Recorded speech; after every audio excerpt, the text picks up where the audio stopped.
মাননীয় প্রধানমন্ত্রী, আমরা আপনার কাছে আশাবাদী যে আপনি মঞ্চে থাকা অবস্থায় কলেজের ওই ভূমি ব্যবহার করে আরেকটি ক্যাম্পাস করার ঘোষণা দিয়ে যাবেন। মেরুন সুলতানা ওর কলেজের ব্যাপারে একটি কথা বলেছে। ও আমাকে বলেছে আমার সন্তানের মতো নয়, এবং আমার সন্তান যদি কোনো আবদার করতো আমি রাখতাম কিনা। আমার সন্তান যদি কোনো আবদার করতো, সেটার যদি বাস্তবতা থাকতো বা বাস্তবতা থাকে, অবশ্যই আমি সেটা রাখবো। ও যেই আবদারটা করেছে,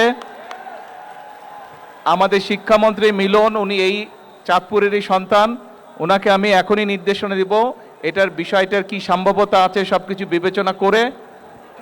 হ্যাঁ, কি ঠিক আছে? শুনেছেন? শুনেন নাই? আচ্ছা ঠিক আছে, তুমি তোমার কলেজের পক্ষ থেকে একটা দরখাস্ত দাও আমার কাছে। ওখানে যাও, গিয়ে প্রিন্সিপাল স্যারের সাথে কথা বলে একটা দরখাস্ত দাও, তারপরে আমি দেখছি। সরকার থেকে কিছু আইন কানুন আছে, কাজেই আমরা চেষ্টা করব সম্ভাব্যতা যাচাই করে বাস্তবায়ন করতে। আসসালামু আলাইকুম, আমার নাম মেহরুন সুলতানা।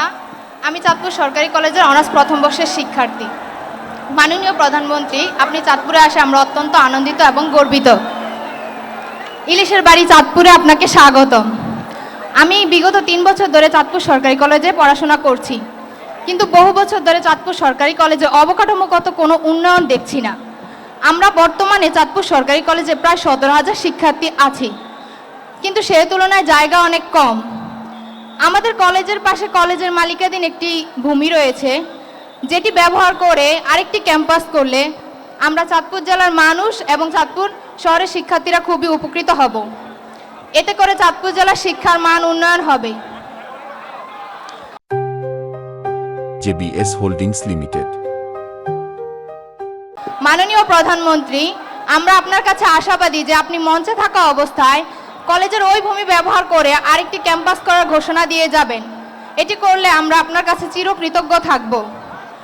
মাননীয় প্রধানমন্ত্রী, আপনার কন্যা সন্তান জাইমা রহমানের মতো আমরাও আপনার সন্তানের মতো। জাইমা রহমান যদি আপনার কাছে কোনো আবদার করতো, আপনি কি সেটি ফেলতে পারতেন? তাহলে আপনি আমাদের এই আবদার কিভাবে ফেলে দিবেন? আমাদের আবদার কি আপনি পূরণ করবেন না? করবেন না? অবশ্যই ইনশাল্লাহ করব। আমাদের ছাত্রী, তোমার নামটা? মেরুন সুলতানা ওর কলেজের ব্যাপারে একটি কথা বলেছে। ও আমাকে বলেছে আমার সন্তানের মতো নয়, এবং আমার সন্তান যদি কোনো আবদার করতো আমি রাখতাম কিনা। আমার সন্তান যদি কোনো আবদার করতো, সেটার যদি বাস্তবতা থাকতো বা বাস্তবতা থাকে, অবশ্যই আমি সেটা রাখবো। ও যেই আবদারটা করেছে, আমাদের শিক্ষামন্ত্রী মিলন, উনি এই চাঁদপুরেরই সন্তান, ওনাকে আমি এখনই নির্দেশনা দিব এটার বিষয়টার কি সম্ভাব্যতা আছে সবকিছু বিবেচনা করে।